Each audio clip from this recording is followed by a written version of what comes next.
Hi everyone. आज हम करेंगे पोयम द क्वारल। पहले हम इस पोयम की रीडिंग करेंगे और फिर हम इसे समझेंगे। I quarreled with my brother. I don't know what about. One thing led to another, and somehow we fell out. The start of it was slight, the end of it was strong. He said he was right. I knew he was wrong. We hated one another. The afternoon turned black. Then suddenly my brother thumped me on the back and said, "Oh, come along. We can't go on all night." I was in the wrong, so he was in the right. Written by Eleanor Farjeon. तो अब हम समझते हैं इस poem का मतलब। The quarrel यानी कि झगड़ा। It is common for brothers and sisters to quarrel, although sometimes they may not even be able to say why they quarrel। कि बहुत ही आम बात है भाई बहनों में झगड़ा होना। और समटाइम्स कभी कभी तो ये भी नहीं बता पाते कि उन्होंने झगड़ा क्यों किया या उनमें झगड़ा क्यों होता है। How long do such quarrels last. लेकिन ये झगड़े कितने टाइम तक रहते हैं। How do they and. और वह ख़त्म कैसे होते हैं। तो इस पूरे पोयम में इन्हीं सब चीज़ों के बारे में लिखा हुआ है कि ब्रदर्स एंड सिस्टर्स में कॉरल हुआ, क्यों हुआ जो कि उन्हें वो भी नहीं पता होता, कितनी देर झगड़ा रहता है और ये झगड़ा कैसे ख़त्म होता है। आई quarrel with my brother, I don't know what about.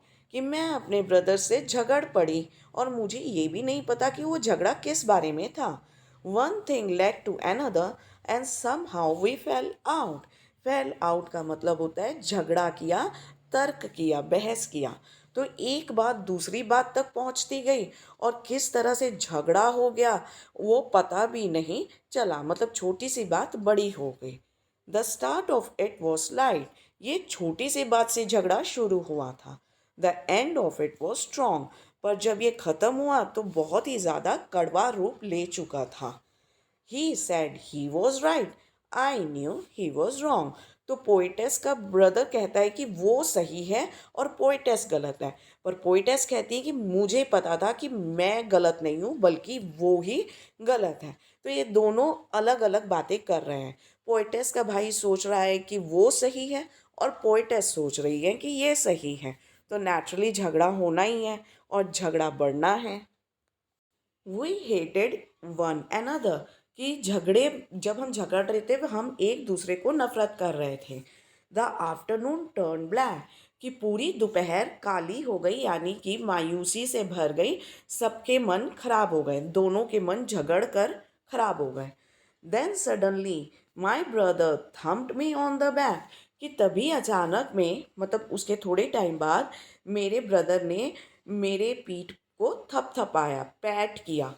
And said, oh come along. और ब्रदर ने कहा कि अच्छा चलो छोड़ो इस बात को, झगड़ा ख़त्म करते, मान जाओ, चलो मेरे संग। We can't go on all night.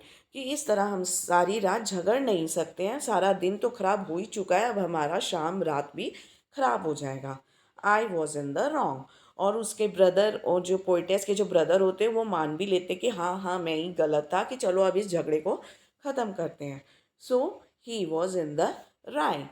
तो अब वो पोइटेस भी मान लेती हैं कि नहीं आप गलत नहीं थे, मैं ही गलत थी। तो जब ये एक दूसरे को एक बात कहते हैं कि नहीं मैं गलत थी आप गलत नहीं थे, और पोएटेस का भाई कहते हैं कि नहीं मैं गलत था तुम गलत नहीं थी, तो इस चलते अब ये झगड़ा ख़त्म हो जाता है और उनके गुस्से ख़त्म हो जाते हैं और वह वापस सब कुछ प्यार में बदल जाता है। तो इस पोएम में क्या है। This beautiful poem tells the everyday experiences of siblings. Siblings यानी कि भाई बहन। Who quarrel and adore each other. Adore quarrel झगड़ते भी हैं, एडोर यानी कि प्यार भी करते हैं। It highlights the bitter sweet relationship between brother and sister. कि ये उनके जो बिटर स्वीट रिलेशनशिप होते हैं ना भाई बहन का, बिटर स्वीट यानी कि प्यार भरा और नोक झोंक से भरा, लड़ाई झगड़ों से बड़ा भरा हुआ। तो ये पोयम उसी चीज़ को उजागर कर रहा है और बहुत ही प्यारे ढंग से दिखा रहा है।